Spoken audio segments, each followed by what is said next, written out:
Okay, so I'm actually going to do the presentation. I put the slides together, and we actually didn't have a chance to even put our heads together to make sure that I didn't leave something out. So if someone thinks I left something out, just yell at me, and I'll go over it. But meanwhile, a lot of this stuff, some of this stuff is going to be familiar to everyone here.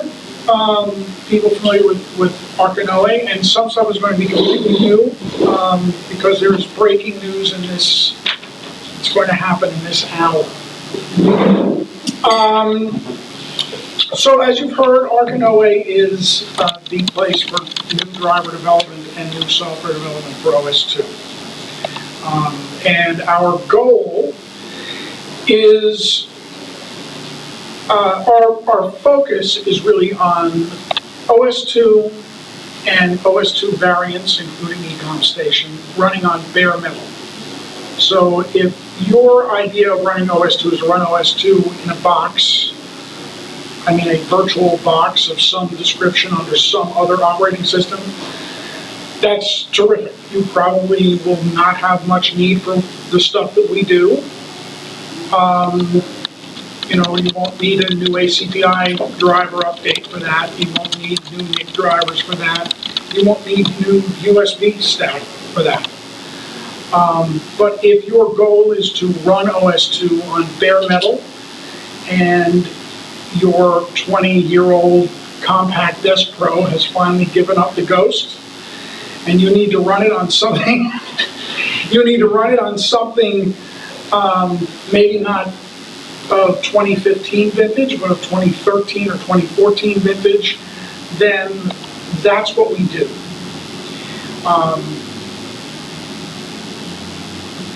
I guess you could say that our ultimate goal is for you to go out and get any industry standard, that means not exotic, but industry standard machine as of today, 2015, or maybe in 2016, and be able to install and run OS2 on that box, and have at least 95% of that hardware usable, as in working video, working keyboard, working mouse, USB that goes, that runs the way it's supposed to, and network connectivity, and obviously disk access.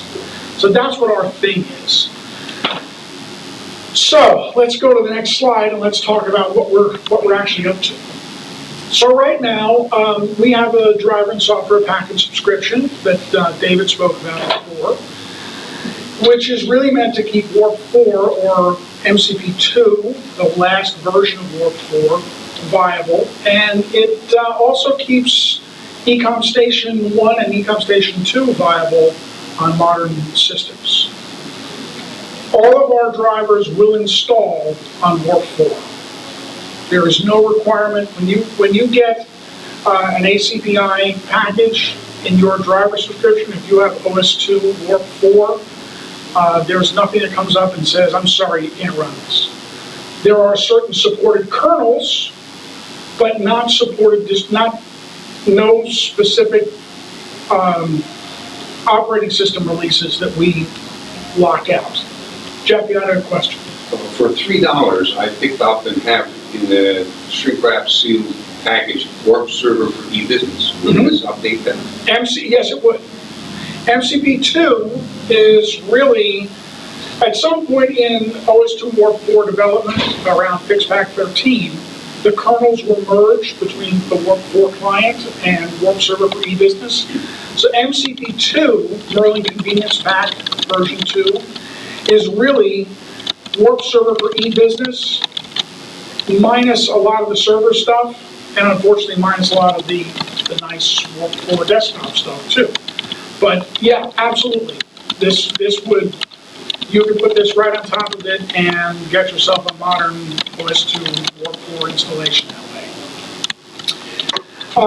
As David said, USB development and improvement is continuing. USB 3 is one of our goals somewhere along the line.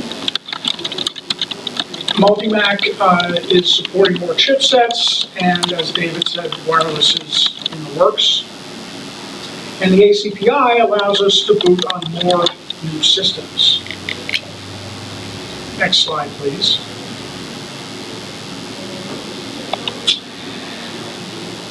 So all of the drivers up above are still maintained. If you're a subscription customer and you have a current subscription and you have a problem that all of a sudden crops up in one of those drivers, you can open a ticket with arcanoae.com and someone will look at your ticket and take you seriously. We licensed Snap earlier this year, as we discussed earlier, and it will be available as a standalone product. It will be rebranded as Arcanoae Snap, and it will have the fixes that Stephen was talking about before in it, and at least some new features in the initial release of Arcanoae Snap, with more features to be added. By no means do we want to limit ourselves to only adding a single new chipset, but it's a considerable amount of work, and we need to prioritize which chipsets get added along the line. But we do know that that needs to be done in order to make Snap a viable product today. Kerberos and Samba 4. In my next session, I'll be talking about Kerberos authentication and how that ties into connecting to Windows networks, in particular, running Active Directory, how we authenticate against Active Directory. Samba 4, with regard to Samba 4 here, I'm referring mainly to the Samba 4 client to be able to access shares that are controlled by Active Directory and Samba 4 Linux servers, and be able to transfer data to and from those volumes using the highest level of the SMB protocol that's available. And that we're able to do that now, by the way. So with our Kerberos and Samba 4, if you have a network that has Windows Server 2012 Release 2 on it, which is based on Windows, is that based on Windows 8.1? I think it's based on Windows 8.1, Server 2012. Yeah, 2012 Release 2 is based on 8.1. And you have all of the Microsoft, all of the registry settings for the highest level of security and the highest level of data transport for SMB. And we can authenticate and transfer data back and forth. The goal is to be able to plug in an OS2 workstation to one of those networks without making any changes on the server side to accommodate OS2. OS2 should be a productive member of that ecosystem.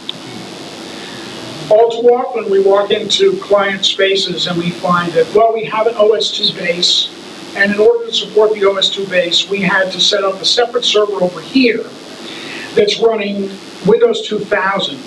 And we leave it unpatched because there was a patch that came out from Microsoft in 2001 that breaks the compatibility. So we keep that running just the way it was in 2000, and we are really, really careful that it never touches the internet, just so our OS2 machines are able to connect. That's just not going to fly for us.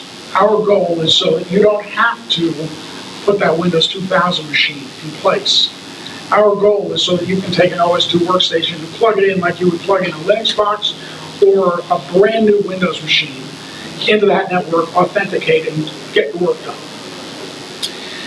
Lewis, how does that work? I mean, if you buy if you're a big corporation, you put a new workstation in there and it's Windows 10, yeah, you cannot use it until you have put the cookie in it. I mean, it's just a foreign Windows 10 system. Windows 10 is that's a whole other thing. Well, but maybe 7 then. But you're right. I mean, the idea though is that what we're finding is not only are we seeing enterprises where there has been an installed base of OS2. And you will never hear me refer to OS2 as a legacy operating system. A legacy operating system is an operating,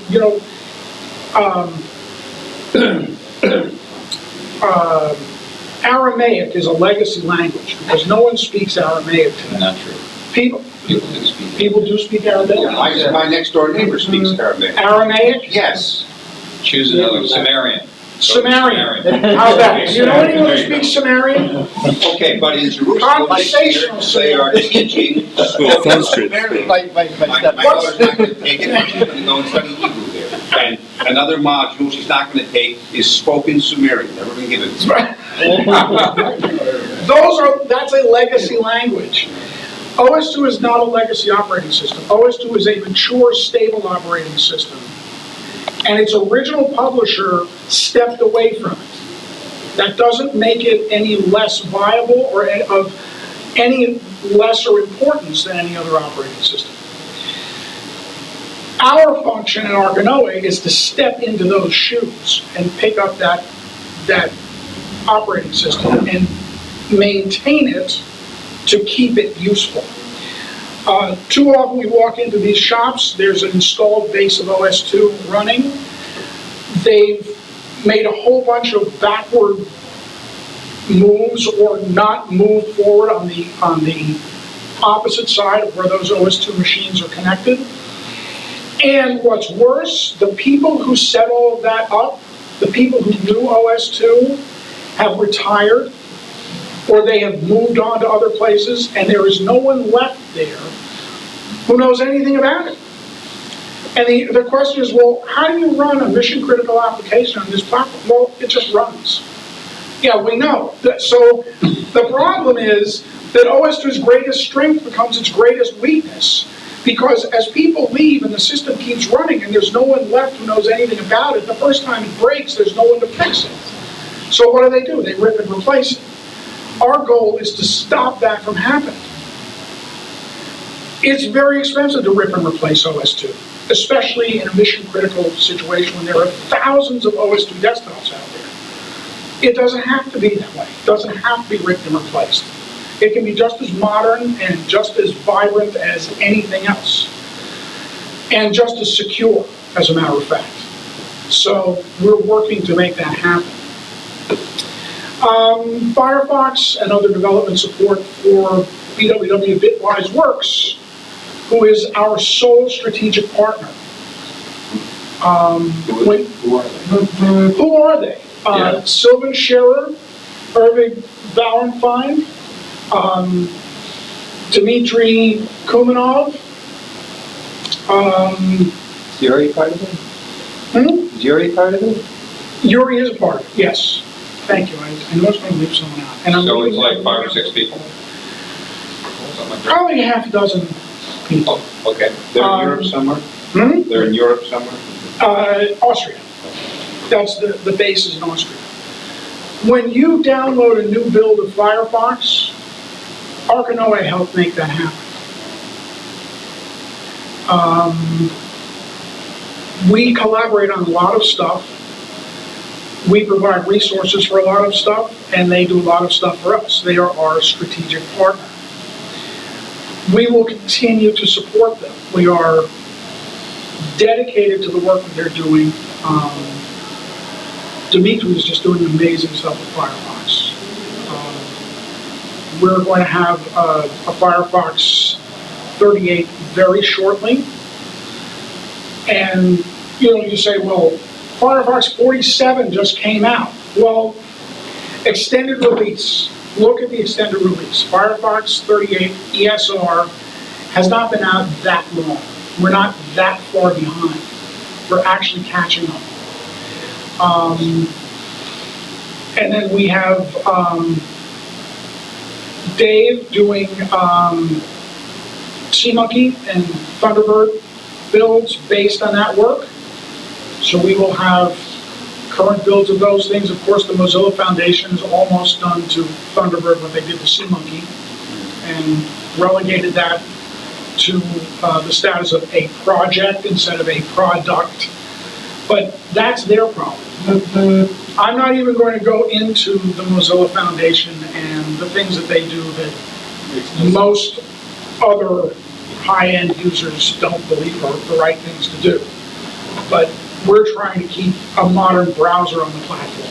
Did that thing that happened where they stripped the OS2 code out of Mozilla cause big headaches, or is that not an issue? Well, it did cause big headaches, and the work that Bitwise is doing is putting that code back in. And will you think it may possibly even be put first into the Mozilla stuff? Or? No. Not without a huge change from Mozilla. The Mozilla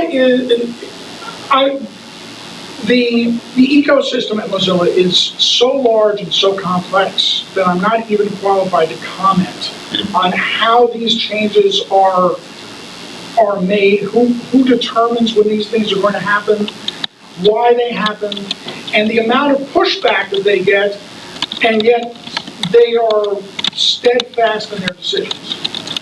They decided to remove the code, and the code was removed. So we put the code back in, and we'll probably continue with our own branch going forward for some time. And we're not the only ones. There are other platforms that have had to do the same thing, and there are other variants based on the Mozilla code that are continuing on their own development roadmaps with their own set of priorities. Firefox is becoming more and more like Google Chrome. And frankly, those of us who use Firefox on other platforms, if we wanted to use Chrome or Chromium, that's what we would use. Instead, we choose to use Firefox. Firefox is becoming more like Chrome, so more of us are switching back, we're switching over to SeaMonkey, which is more like what the Mozilla browser always was before. But that's a topic for a whole other time. Suffice it to say that whatever work is required to keep Firefox and the other Mozilla projects running on OS2, we support, and Bitwise is doing that work. Is Chrome anything that could run on OS2? Theoretically, Chrome could run on OS2. Chromium is the open source version of Chrome that runs on Linux, but the WebKit browser and rendering engine would need to get ported, and there are portions of that are more involved to port. And there are other browsers besides that run on OS2. Cupzilla, Aurora, and probably a couple others that are based on Qt, and we have a working Qt library, so a lot of the Linux stuff that runs under Qt we can build and run under OS2. So, depending upon demand, Chromium might get there. It's not on our roadmap, that's for sure, on Arca and Noae's roadmap. We don't have a compelling business model to do that. Our focus is on the Mozilla line. Next slide, Neil, please. So current projects, finally, we're still working on our graphical package manager called Gummy, although it may not be called Gummy when it finally comes out. Alex continues to remind us that Gummy is not the best name for the product. Chewy. The first GA of the graphical package manager will not handle warp-in packages, but ultimately we will be able to handle repositories of warp-in archives the same way we handle repositories of RPM packages. So you'll be able to update your system from one interface, whether it's through RPM packages or warp-in packages. OS2 install. No. You can't do OS2 install. Yeah. CD for CD. And remember, anytime you mention the OS2 installer, you have to say the venerable OS2 installer. Exactly. But that functionality for warp-in, and we are working with Paul Radcliffe, there are some enhancements that we need to do to warp-in.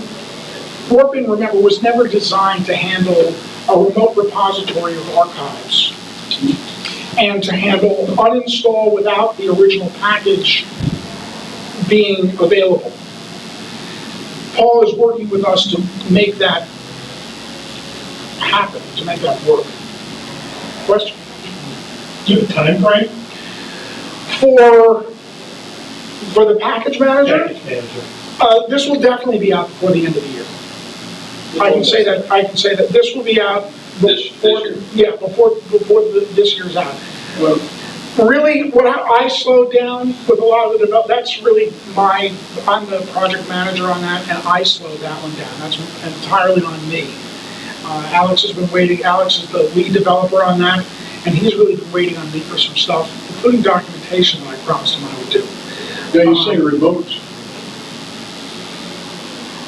Remote? Yeah, what you'll be able to do is you'll be able to have a directory on a server somewhere. Like ECSMT used to do? Like what ECSMT used to do. Exactly, Chuck, exactly.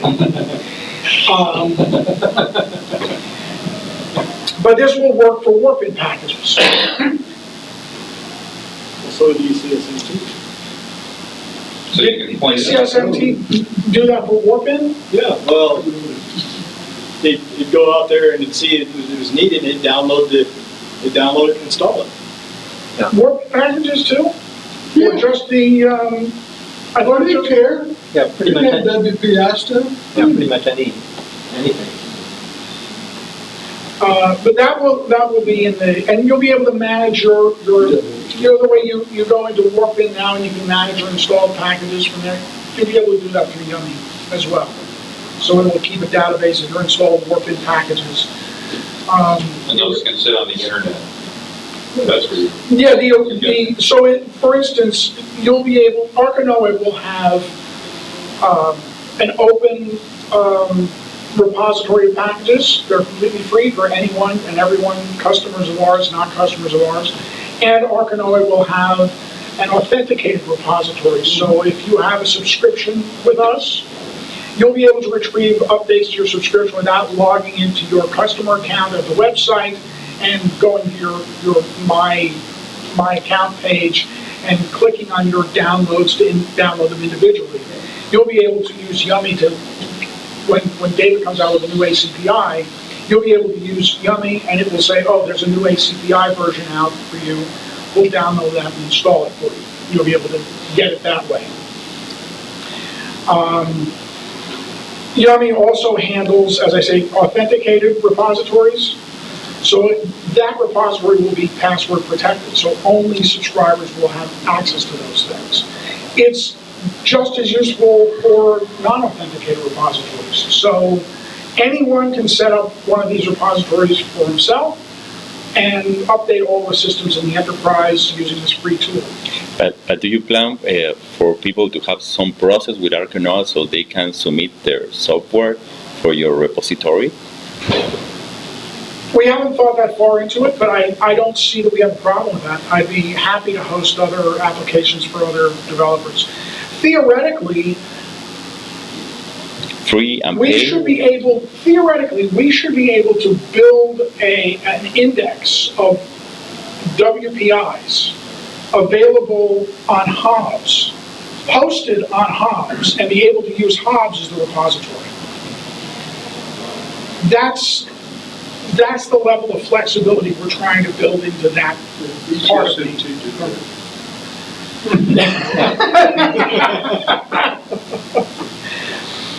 Next slide. with that. So, store offerings, some new and old NetDrive and plugins. Arca Noae is an official reseller of NetDrive. And all of the available plugins known to man at this point. Roy, you asked me before about an NFS driver. There is an NFS plugin for NetDrive. It would be not outside the realm of possibility that we would look at updating that NFS driver to support NFS 4. So that may happen. There are existing NetDrive plugins for a whole slew of things. There's a cryptographic plugin so you can encrypt your file system. That comes through Echo Software and our relationship with Echo Software. All of those things are available in the Arca Noae store. There's a new version of DFC out. 12.7 is out, and 13 is in beta right now. 13 has more support for GPT. That doesn't mean that if you get DFC version 13 that you'll automatically have GPT support under OS2. What it says is that if you have a system that has GPT partitioning on it, you'll be able to use DFC to analyze those file systems. But we are a reseller of DFC. The Echo Software offerings, as I mentioned before, about NetDrive plugins, so Echo Software, Zippy, Neo Workplace, PM Maps 2, Virtual Keyboard. There are a few others from Echo that are in our store. Keith Merrington has got some great stuff. Sigma MD5, if anyone has need of checking or generating MD5 checksums and doesn't want to use the command line tools, this is a great graphical utility. It's Easy Sync, which helps you to synchronize two directories on two local or remote systems. It's very useful. There's Search Plus, which is great for finding files. It's amazing that some time ago, when drives weren't so big, we could actually, if you spent enough time with your machine, you pretty much knew where every file was. And nowadays, it's almost impossible to keep track of that. So a good search utility is worth its weight in gold. MADE, Modular Integrated Design, it's a GUI creation tool. So it allows you to put a graphical front end on things you've written in Rex and in other languages. And we've just signed on to be a reseller of MADE. The developer's located in Australia, I believe. So that will be coming to the store soon. It's not in the store yet, but it will be there soon. Next slide, please. And go ahead. Drum roll.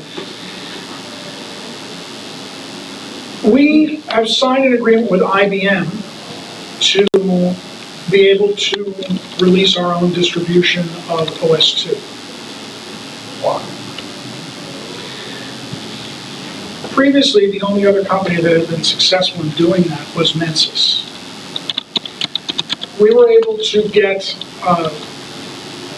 licensing for OS2 Warp 4 and SMP. And so we've started making our plans for our new release, and there's a lot of work to do. Right? Imagine the biggest software development project you can, and then multiply that by about 10. And that pretty much gets you to what it's like to plan to release an operating system, even one that's already been released. Because it's not good enough to release OS2 Warp 4 anymore, because that's a little dated. So the code name of our new product is Blue Lion. It will come with a new SMP kernel. It comes with a new pre-boot menu. So you know those black pages from ECS where you have to navigate and tab and whatnot? Well, this is going to look a little bit more useful, a little fresher. Ask the SMP kernel is from IBM. The SMP kernel is an IBM kernel. And it's got some fixes in it. One of the things that is almost necessary with a lot of our latest ported applications from Linux is the ability to load those DLLs into high memory, because we've run out of shared memory very quickly. And these larger applications like OpenOffice consume that memory like there's no tomorrow. The existing kernel has the ability to do that. Unfortunately, unloading those when you exit OpenOffice, that's not so easy to do. There's a patch that's actually required in the kernel in order to make that work properly because the kernel has a defect in it. This new SMP kernel fixes that defect. And probably a few other fixes in there as well. We're going to have a new installer. It will have the latest Arca Noae drivers and the latest workplace shell enhancements and fixes. We all know the workplace shell has its own set of shortcomings. Fixing the workplace shell is very difficult. You know that we call it the dot bug. When you want to associate files that are .pdf. You used to need to put in star.pdf, star.star.pdf, star.star.star.pdf, because if you had a file that had multiple dots in it, the workplace shell only recognized the first dot, and it thought everything after that was an extension. So that's a fix that needs to be done with the workplace shell. So we're going to incorporate as many of those fixes as we possibly can. And we'll have the latest eCups and printer creation utilities bundled in the operating system. Next slide, please. We plan to be able to install Blue Lion from either a USB-attached hard drive, a USB-attached optical drive, that's CD or DVD, or from a USB stick.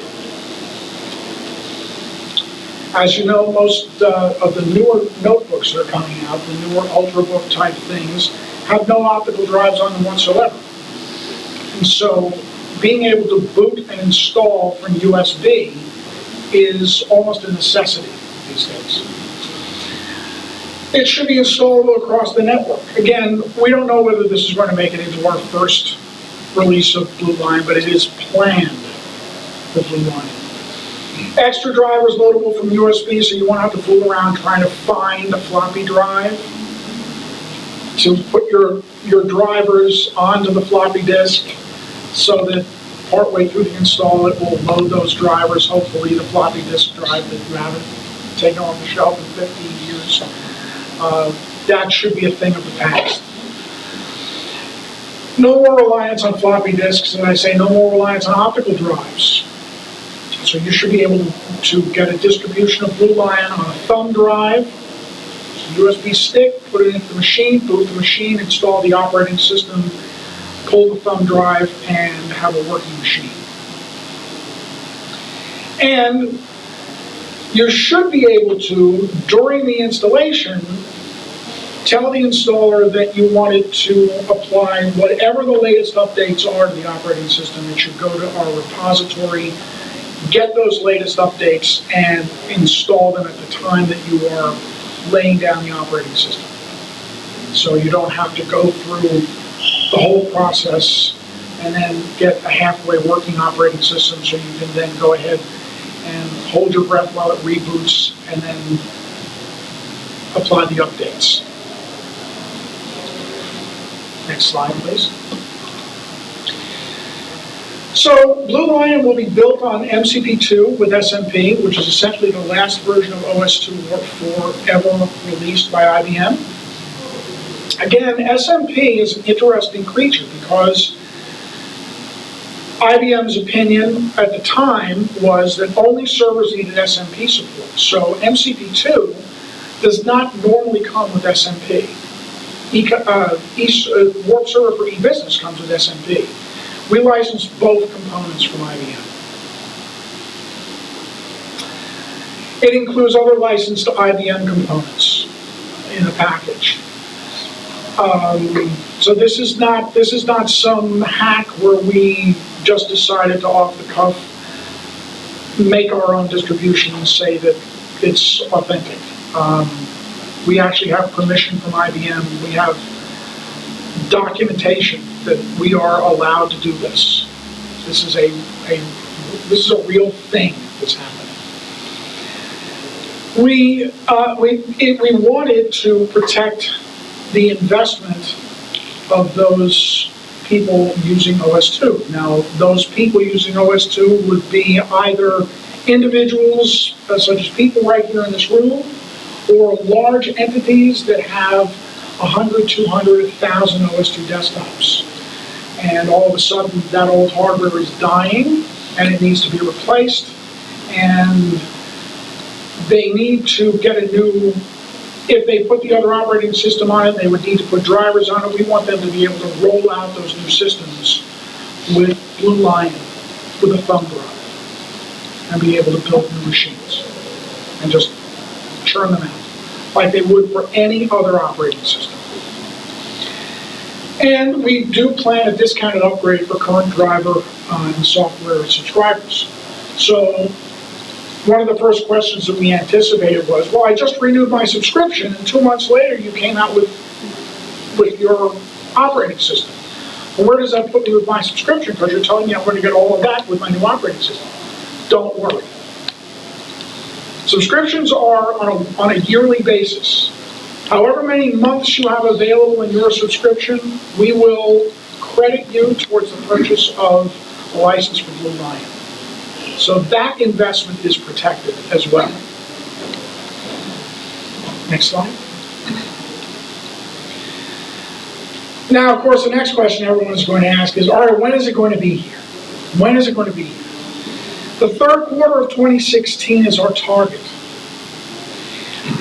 In our discussions with IBM, one of the concerns that I voiced to them was, all right, this is great that we've gotten to this point, and I am so pleased that all of you people have been so willing to work with us. And I will tell you that I know over the years we've all bashed IBM for pulling the plug on us and doing all these other things, but we managed to get to the right people at IBM. I've spoken to people at IBM who were involved with OS2 before, who really would like to see the operating system continue, and who took us seriously from day one and didn't just laugh us off as a bunch of kooks. They have been really good to us through the whole process. But I said to them, look, we're going to sign this agreement, and I don't know when we're going to make our first sale, because we haven't even been able to start the work yet, and there's a lot of work to be done. In order to do the things that I've outlined here, there is a lot of work to be done. In order to figure out who's going to do what to get the work done to this point, it's a lot of work. So a concern was we were going to make this investment in IBM, and it was an investment, not just in time, but in capital. And we weren't going to have anything to sell for I don't know how long. So we are pressing ourselves to get this released as soon as humanly possible. And we believe the third quarter of 2016 is as soon as humanly possible. We don't want to come out with something that's half-baked, and we don't want to have 7 release candidates, like some other operating system. We don't want to be stuck forever in the beta phase. We do want to have a closed beta, followed by most likely a wider beta, maybe a gamma release, and then be able to do it. Honestly, that's pure speculation from me standing right here at this particular moment in time. We have not even discussed our beta cycle yet. We're that far away from that part of the discussion. But third quarter 2016 is our target right now. So if there was a dartboard on the wall and you said, well, where would you like to hit? That's what I'd like to hit. This is not vaporware. When I say we invested capital in this, we invested some serious capital in this. We are committed to doing this. As I say, there are no exact dates projected. I'm not guessing, and I'm not promising. Third quarter 2016 is a target. That's my personal target. We're not selling pre-orders for the operating system. We're not asking anyone for any money up front. When it's ready to be sold, we will start selling licenses. That's the way we're going to handle it.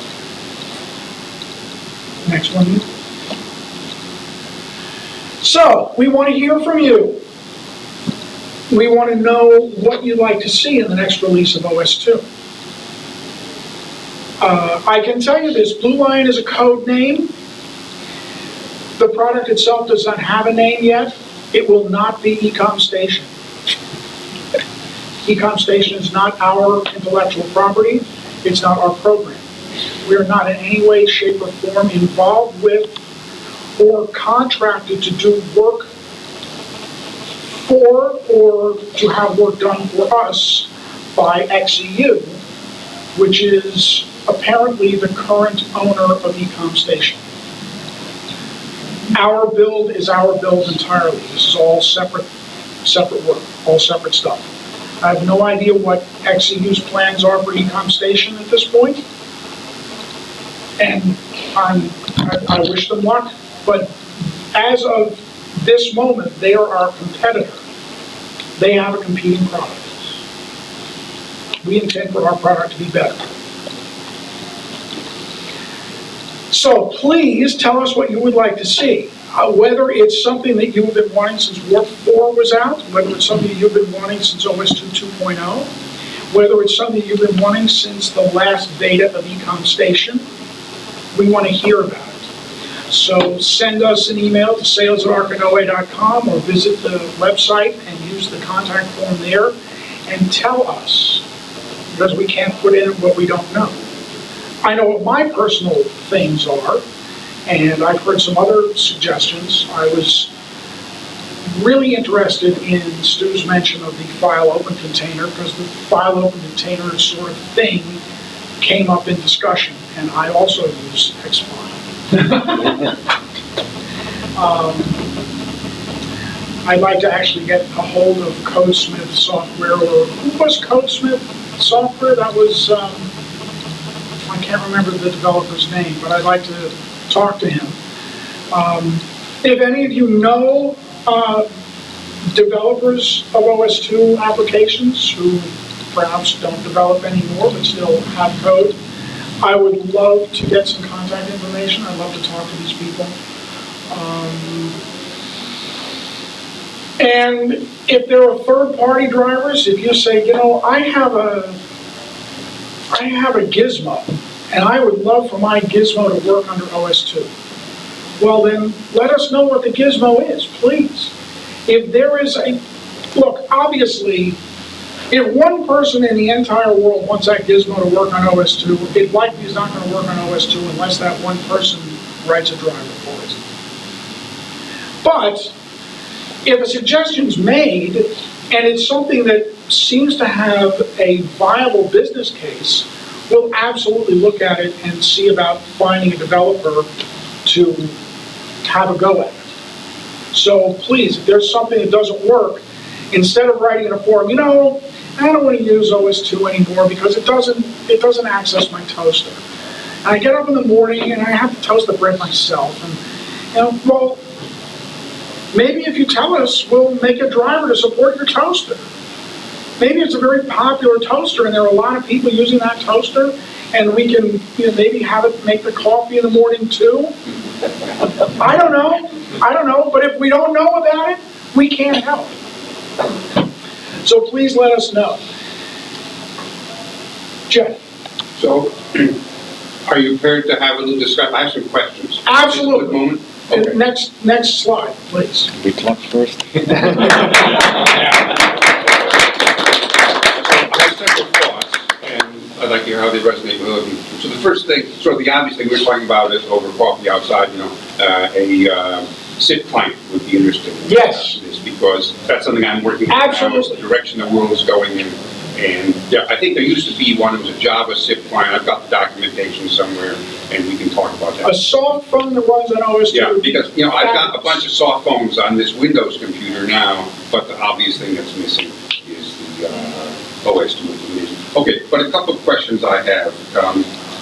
So as I see your positioning this, and it's very interesting now, is that there are going to be different flavors of OS2. I think for our writer over here, this is a very interesting, I mean, not only is it not dying, but it's coming back to life and there are competitors in this. That's really quite significant. It's like what happened in Linux. And we see how vibrant that business is now. Exactly. Okay, so I think that's a very interesting proposition, and I compliment you on this. It's sort of the kind of thing I was hoping somebody would do, because this was obviously a very messy collapse in the following what IBM did, and now you have taken the initiative, your group, to pull this thing together, get a lot of smart people on it. And one of the reasons I come to these meetings is you're in a room with so many smart people. This is maybe the smartest group of people I ever get together with in a room. Of course, you are not very good. Okay, but to talk about the business proposition, so my impression, and correct me if I'm wrong, is that aside from maintaining the installed base, what's really interesting about this, it strikes me, is the installability aspect.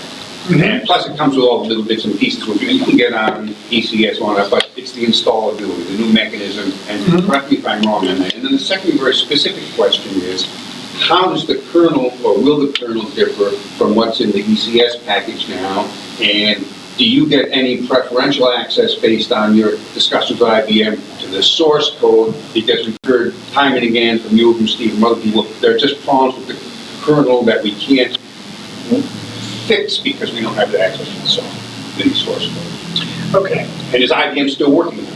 They've got people in rooms somewhere working on OS 2.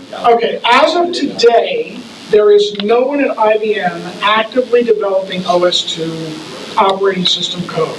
They just fix problems for people who can. There are clients that IBM has who have installed bases of OS 2, and IBM has support contracts for them, and the people working on those support contracts support those applications and the infrastructure itself. But as far as I know, if you discover a kernel bug in OS 2, you cannot open an APAR with IBM and expect anyone to fix it. Scott, who was the kernel guy, is not doing OS 2 kernel development work anymore. Scott was transferred. Works on Unix, doesn't he? He's working, as far as I know, last we spoke, that's what he was doing. Unless it's changed, he's been working on Linux for the last On Linux. 6 years. Yeah, that's the last I hear. Our agreement does not grant us access to any source code. So we do not have access to any OS 2 source code. So what does that mean? You work into the same kernel as ECS then, or different? We start off with essentially the same kernel as ECS. We have the ability to make certain fixes to that kernel and to certain other components. You have Beyond the that, I technical can't- ability or by the agreement with IBM? By agreement with IBM, we have the ability to make certain changes, fixes, enhancements to that code. That's about all that I can say in terms of specifics about the agreement. When I say the kernel is an IBM kernel, it is the IBM OS 2 kernel that has been patched. So we will apply patches to that kernel. We're allowed to do that.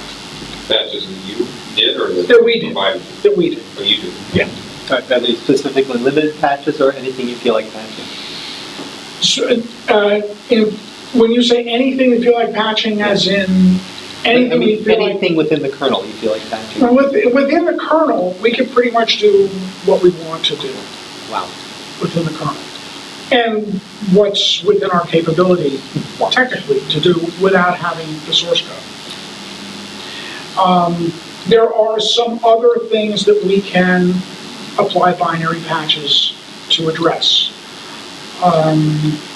And we have the ability to ask for permission to modify still other things, should they arise. So during our beta cycle, if we find that there's something in the TCP/IP stack that is completely broken, we can go to IBM and say, look, we found this problem, and when we put this machine on a gigabit network, it will not run because we get a buffer overrun.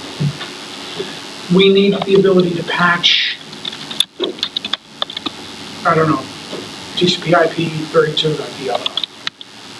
We can make that request. There's no guarantee that they're going to allow us to fix that, But, let's face it, we've been running OS2 for a very long time on gigabit networks. The chance that we come up with something which is a surprise to us at this stage of the game is slim to none. Unless it's something in code that we've patched, and we would have already had the permission to make that patch anyway. So we have a limited ability to fix things that were not originally designed by us. Let me put it that way. Does that answer your question? And so do you see that one of, maybe the dominant feature here is the installability mechanism? Yes. Well, there are two dominant features here. Number one is the installability. We are seeing, first of all, I hope everyone in the room knows that there are no more floppy disks being manufactured in the world. Is that right? There are no more 1.44 megabyte floppy disks being manufactured. I have a whole bunch of them if anyone wants to buy them. Yeah. Sure. I mean, so essentially, if you need a 1.44 megabyte floppy disk, you need to find a used one. You can either have one floating around with you. So that's all the media is out there. New one. So it's floppy media. So we're talking about the floppy disk, and we're talking about the floppy drive. Now, the floppy drives are sitting around getting older and older and older, reading fewer and fewer disks, so they're not in use every Where are you day. gonna plug it in if you have it? But you can get a USB one, that is. Yes, you can, I've got one of those. You can get a USB one, and many of the USB ones work. Lars has been doing a lot of work on the USB mass storage driver, and I happened to have a floppy disk that was not working, so I sent it to Lars, and he was able to get it working with his. That's considered mass storage? Well, so the problem is that those drives are going to disappear. They're going to go away. The media has already essentially gone away except for whatever's left lying around. So maintaining a dependency on floppy media to get an installation done when you need to add a single driver to the system is completely outmoded in 2015. So we want to do away with that. Let's say you do have a driver that you need to install, and that happens even when you're installing Linux. You may have some special hardware, and you need to add a driver. But Linux, I don't know of any modern Linux file that says to me, insert floppy disk to load this driver so we can continue the boot process. I mean, that just doesn't happen. So our goal is to make it as easy to install OS2 as it is to install Linux. I won't say Windows because, well, the last Windows install I did was fairly smooth. It was Windows 7. I don't really get involved with a lot of Windows stuff, but I don't have to. But the idea is that you should be able to put the media into the machine and follow the thing and let it install without having to stand on your head and jump up and down and recite the alphabet backwards and all sorts of other things to cajole the operating system to get onto the hard drive. So that's our goal. Now, as far as hardware, our goal is also, just as I said with not having a floppy disk, our goal is also to not force people into going out and buying one particular brand of machine just to install our operating system.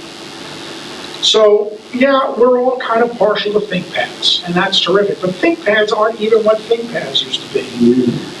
You know, there was a time when you could get any ThinkPad ever made, and you could install OS2 on it.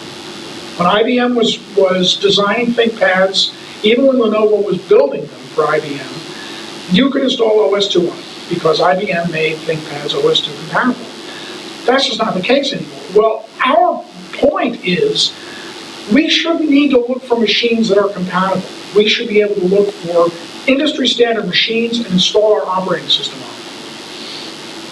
If our operating system doesn't install on it, then we want that to be because that is not an industry standard machine. We can't expect reasonably to support every gizmo that's ever made by any manufacturer, especially if a manufacturer makes something at the specific request of a particular operating system manufacturer to be compatible only with that operating system.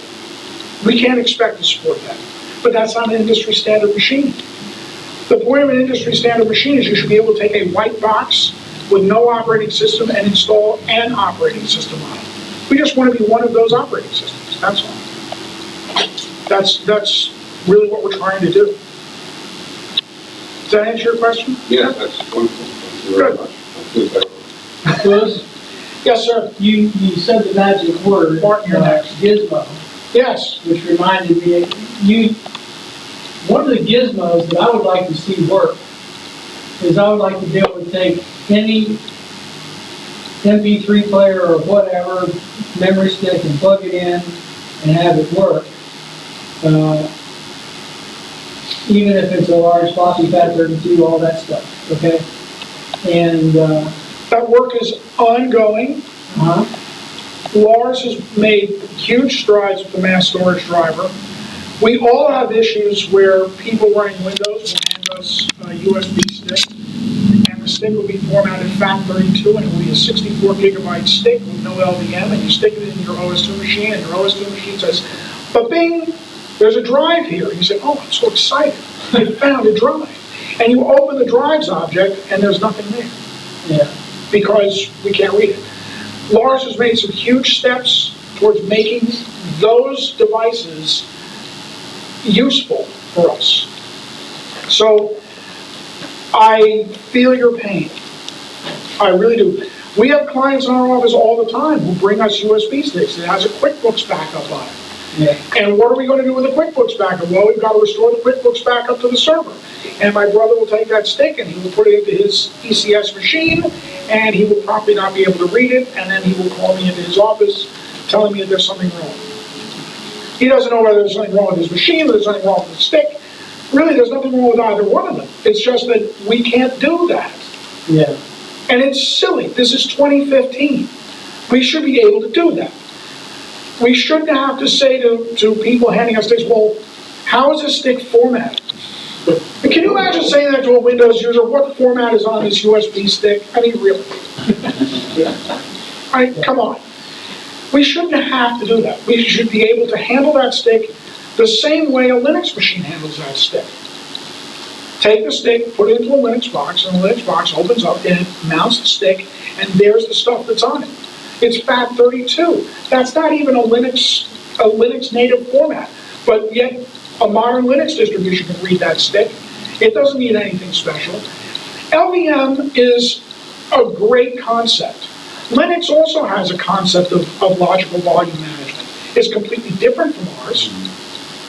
It's a great idea. The ability to assign a drive letter that is independent of the partition or the media on which it's stored, and then have that drive letter stick from machine to machine to machine. That's great. It's laudable. Unfortunately, it's become laughable, because now if you stick something into an OS2 machine that doesn't have LVM on it, the machine says, I have no idea what you want me to do with this. What letter would you like? Would you like a letter? Okay, here's a letter. I have no idea what to do with that letter now. I mean, what, I have to have an argument with the machine every time I put a stick in it? No. So, one of our goals will be to include that. In fact, I think one of the things that we're talking about is when Lars's work is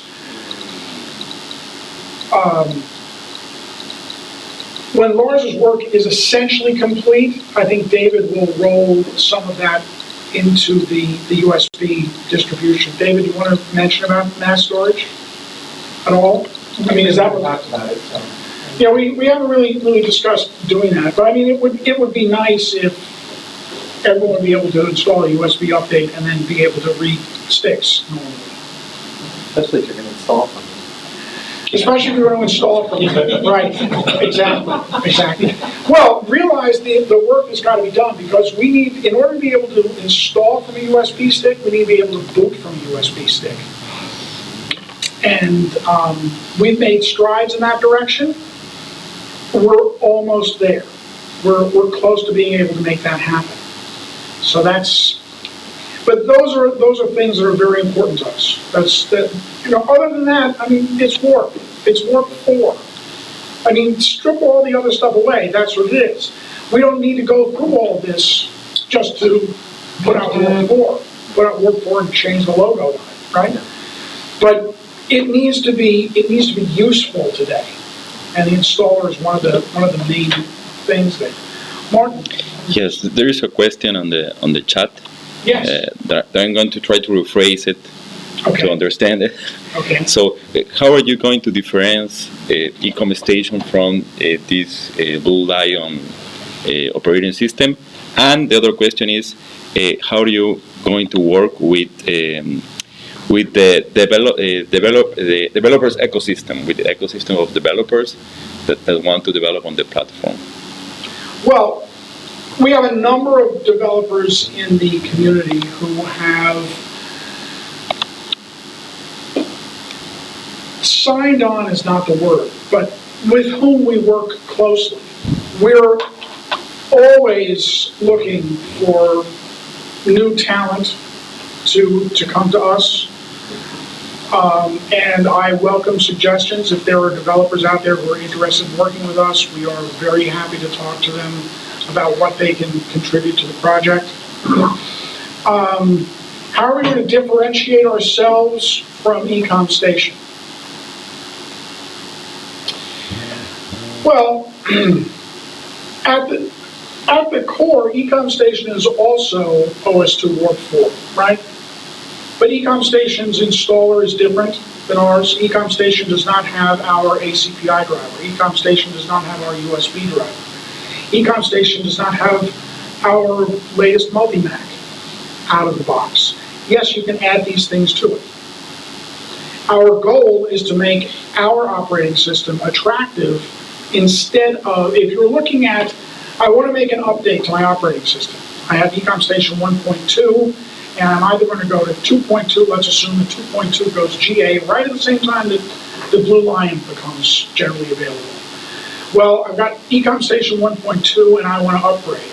Do I want to upgrade to Ecom Station 2.2 or do I want to upgrade to Blue Lion? Well, if I upgrade to Ecom Station 2.2 and I get their subscription service for updates, is that going to include the driver updates that I get from Arca Noae? The driver updates that I get from Arca Noae in my subscription are already included in Blue Lion.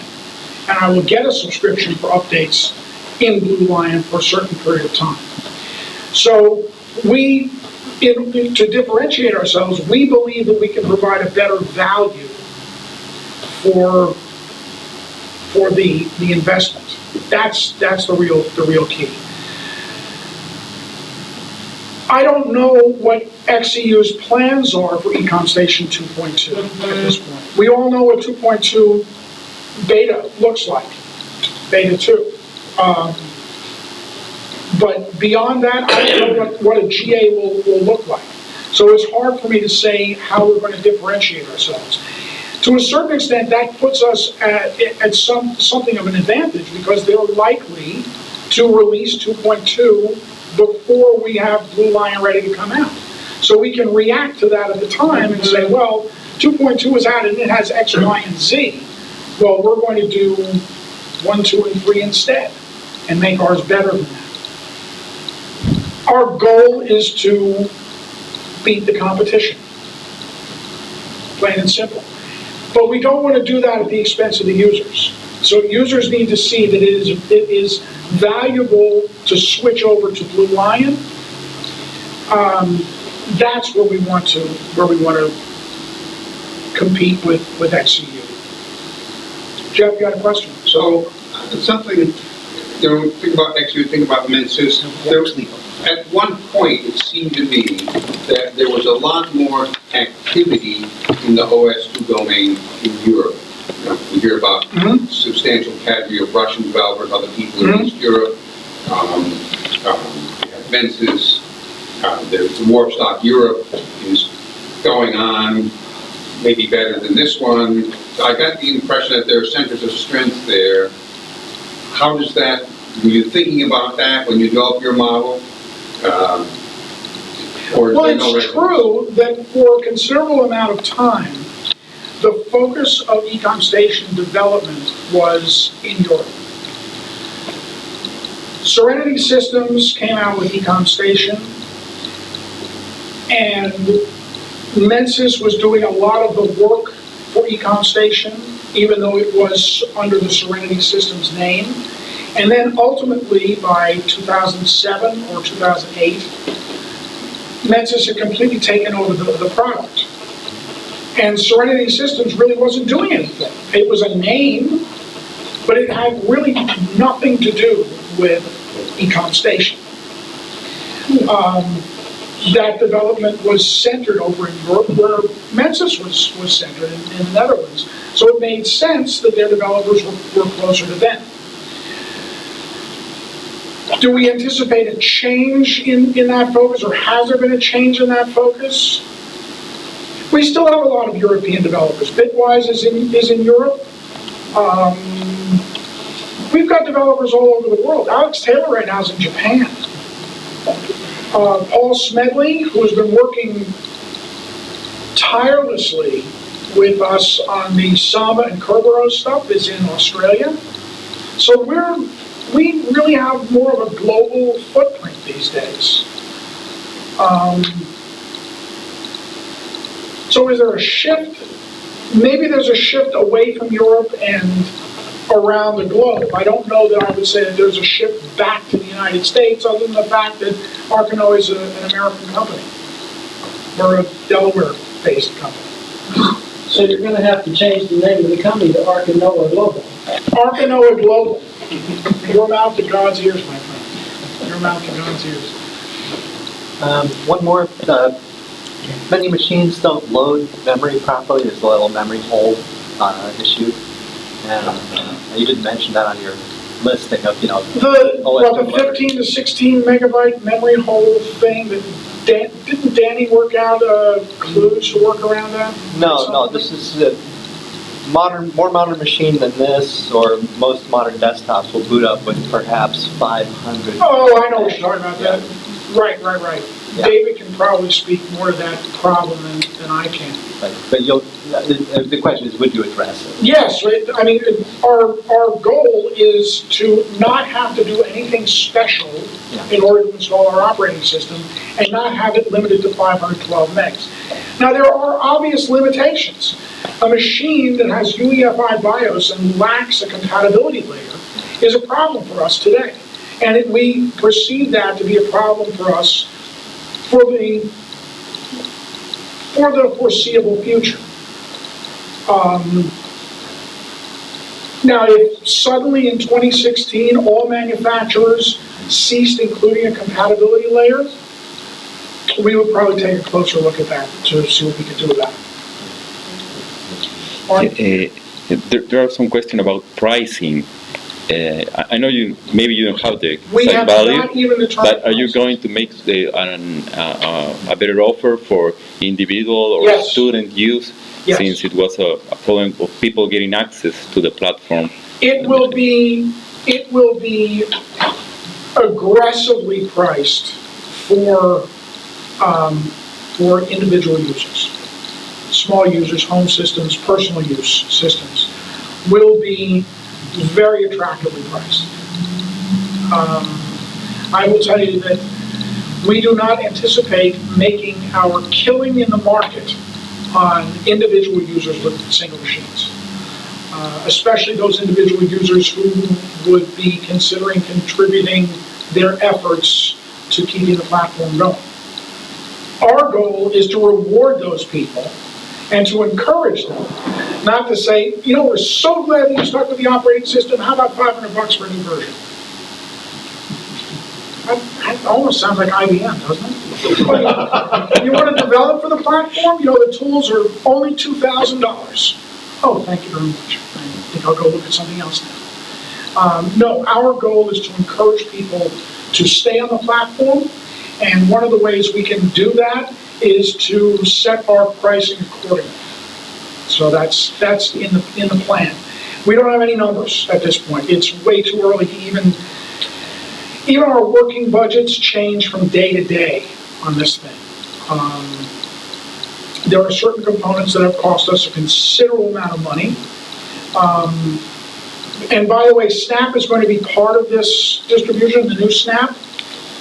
The new Snap will not be part of the driver and software subscription service. So that's an extra value add that one would get by upgrading to Blue Lion, because not only do you get the software and subscription content, the software and driver subscription content, but you also get Snap, the updated Snap, in the operating system. And by the way, that was a decision that we just made last night. That's how fresh, when I say this is all new, and there's a lot of planning stuff, that was one of our planning meetings. So we just made the decision last night that we're not, because I had actually pushed for a Snap SE and a Snap Pro. And the rest of the group decided that we shouldn't do that. We should put all the features into the version that's bundled with the operating system, to make the operating system as complete as possible. What about development tools? Or, you know, like, I've tried many times to use GCC and it's just a headache. I think. It's like a pile of files that you get, and you know, when you're open multiple. Yeah, Open Wacom's a good. yeah, well, but that's like, you know, language, nothing. I mean, Well, if I use C++, the for example, and that thing doesn't support it quite so well, somebody had the bright idea to go and develop a whole new STL rather than just using ones that exist and making them work, like that kind of stuff. So there's like, Well, the OS2 discourages you from- toolkit that you see in ECS, what's that? the OS2 toolkit that Yeah. you see in ECS, it's on, what's CD2? Is that what it is? Yeah, that's the sort of the interface support stuff. Well, you know, you But a just, compiler, you know, that's not like a rocket science project. we haven't actually discussed including a compiler with the operating system distribution. Yum, Certainly throw that in the install space Yeah. GCC asterisk. I mean, Right. that's what I would, And that's, that's what I would recommend. I don't know, I'm just used to things that are a little easier to work with than that thing. Hmm. But that, I don't have to go find EMX, read some document from 20 years ago about how they did certain things, and Yeah. there's like 3 things you got to install, for Christ's sake, to get a compiler to work. What is this, you know? I recommend Open Wacom over GCC any day. Yeah, Open Wait, Wacom seems to be. Yeah, I'm sure for like straight C programming, that thing is great. Mhm. But if you work on C++, it's a problem, that thing also, so anyway. It depends on what you're trying to do. If you're trying to port from Linux, then it may be easier with GCC. I'm not really trying to do it. I'm over time. I'm into my yeah, other you're session. fairly over time. And you're taking away from your own. Next presentation. Exactly. Yeah. We can move, I mean, does everyone want to take a break for 5 minutes and get something to drink? Yeah. I can, the other presentation will move fairly quickly, so go ahead. And during that 5 minutes, you can cuss at yourself for using up your time. I can, exactly. Yeah. Oh, any discussion of like boarding that newer reps?